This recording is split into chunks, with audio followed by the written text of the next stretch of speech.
Qəlbimdə boyatan bu xoş niyyətlər, hər səhər günəş tək doğur ümidlər.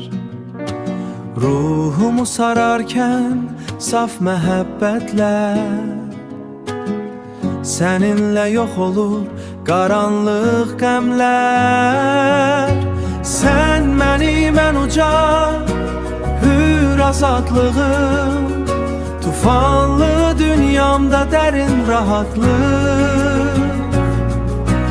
Qolların içində tap cənnət, həm sonsuz sevgidir, həm də aydınlıq, həm də aydınlıq.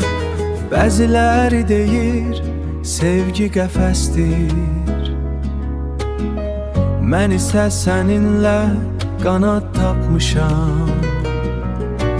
Ruhumu daraldan bu səs küylü yerdə, mən sənin qəlbində sükut tapmışam.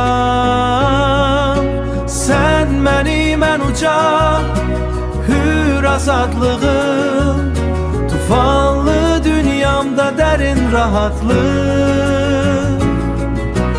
Qolların içində tap cənnət, həm sonsuz sevgidir, həm də aydınlıq, həm də aydınlıq.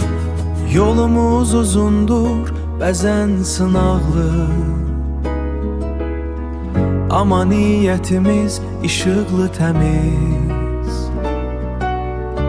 Ömrün küləkləri bizi yormasın, həmişə sərbəstdir bu məhəbbətimiz.